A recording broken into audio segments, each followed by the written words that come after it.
فَإِذَا انْسَلَخَ الْأَشْهُرُ الْحُرُمُ فَاقْتُلُوا الْمُشْرِكِينَ حَيْثُ وَجَدتُّمُوهُمْ وَخُذُوهُمْ وَاحْصُرُوهُمْ وَاقْعُدُوا لَهُمْ كُلَّ مَرْصَدٍ فَإِنْ تَابُوا وَأَقَامُوا الصَّلَاةَ وَآتَوُا الزَّكَاةَ فَخَلُّوا سَبِيلَهُمْ إِنَّ اللَّهَ غَفُورٌ رَحِيمٌ۔ جی جناب، پھر جب حرمت والے مہینے گزر جائیں، حرمت والے مہینوں سے مراد رجب، ذوالقعدہ، ذی الحجہ اور محرم ہے۔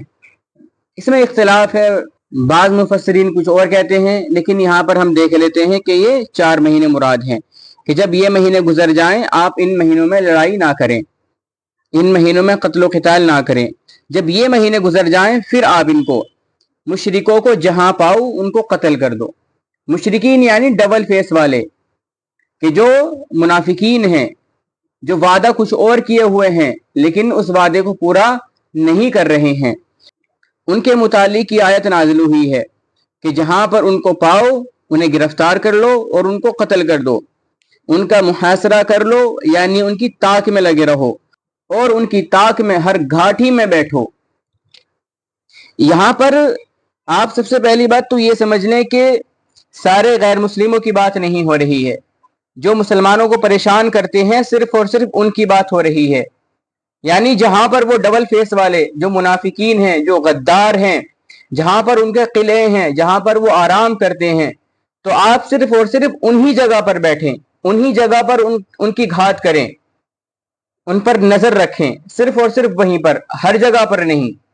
پھر آگے فرماتے ہیں ہاں اگر وہ توبہ کر لیں اور نماز کے پابند ہو جائیں، زکوٰۃ ادا کرنے لگیں، تو تم انہیں معاف کر دو، ان کو چھوڑ دو۔ اگر وہ ایمان لے آتے ہیں تو پھر کوئی خطرہ نہیں ہے، یقیناً اللہ رب العزت بخشنے والا ہے، مہربان ہے۔ یعنی اگر انہوں نے ایسا کچھ کیا بھی ہے اور اس کے بعد میں اگر وہ توبہ کر رہے ہیں تو اللہ تبارک و تعالی بہت معاف فرمانے والے ہیں، لہٰذا آپ بھی ان کو معاف کر دو، ان کی راہیں چھوڑ دو۔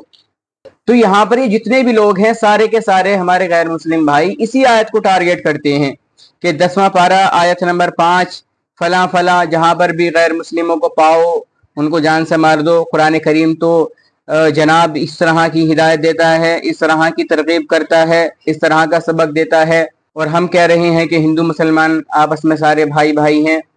سب سے پہلی بات تو یہ ہے اگر آپ قرآن کریم کو پڑھ کر کے آتے تو آپ کو یہ آیت بھی ملتی۔ سورہ بقرہ کی آیت ہے، آیت نمبر 191، وَلَا تُقَاتِلُوهُمْ عِنْدَ الْمَسْجِدِ الْحَرَامِ حَتَّى يُقَاتِلُوكُمْ فِيهِ فَإِنْ قَاتَلُوكُمْ فَاقْتُلُوهُمْ۔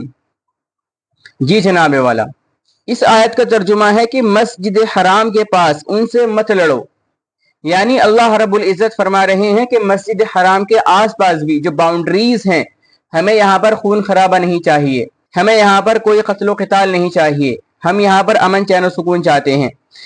پھر آگے فرماتے ہیں یہاں تک کہ وہ خود تم سے لڑیں، اگر وہ لڑیں تو پھر تمہیں بھی ان سے لڑنے کی اجازت ہے۔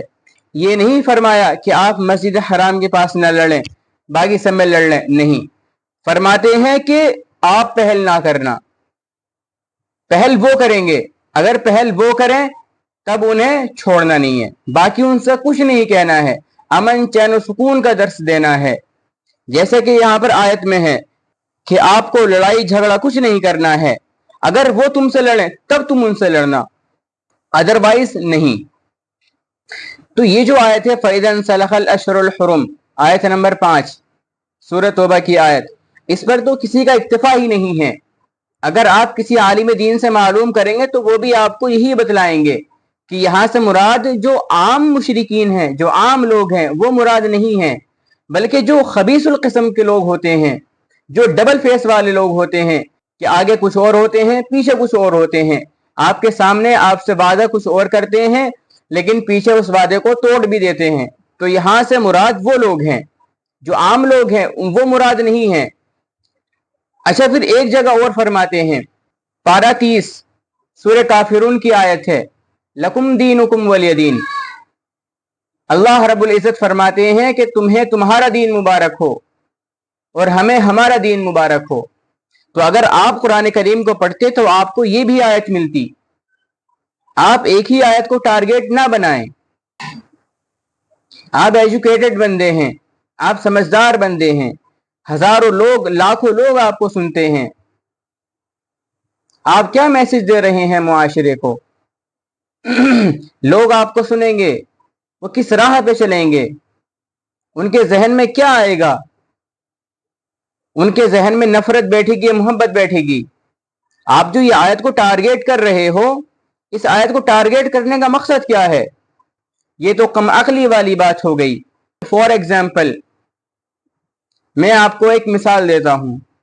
میں باہر گیا، جیسے ہی میں باہر گیا راستے پر تو مجھے ایک شخص مل جاتا ہے، تو وہ مجھ کو گالی دیتا ہے، گالی گلوچ کرتا ہے، تو میں اس کو تھپڑ مار دیتا ہوں۔ اب گالی گلوچ کرتے ہوئے کسی نے نہیں دیکھا، لیکن جیسے ہی میں نے اس کو تھپڑ مارا 10 لوگوں نے دیکھ لیا۔ اب اس شخص کو جس کو میں نے تھپڑ مارا تھا وہ وہیں پر تماشا بنانا شروع کر دے، وابیلا مچا دے کہ مجھے تھپڑ مار دیا، مجھے یوں کر دیا، مجھے ویسا کر دیا، اس نے مجھے کیوں مارا۔ تو وہاں پر جو لوگ آئیں گے وہ سارے کے سارے میری ہی غلطی بتلائیں گے کہ بھئی آپ نے ان کو تھپڑ کیوں مارا، لیکن میں نے کس وجہ سے مارا وہ کوئی نہیں بتلائے گا، اس کو صرف اور صرف میں ہی بتلاؤں گا۔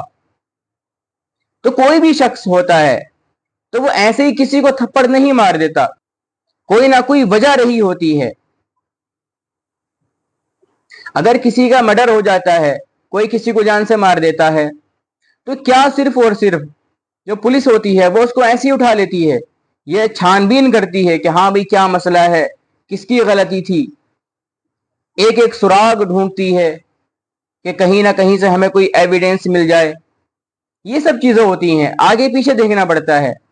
تو آپ صرف اور صرف اسی آیت کو ٹارگیٹ نہ کریں، بلکہ آپ آگے پیچھے دیکھیں کہ بھئی اس آیت کو نازل کرنے کا مقصد کیا تھا، یہ ہمارے بارے میں ہے یا کسی اور کے بارے میں ہے۔ بہت غلط طریقہ ہے۔ اللہ تبارک و تعالی ہمیں اور آپ کو عقل سلیم عطا فرمائے۔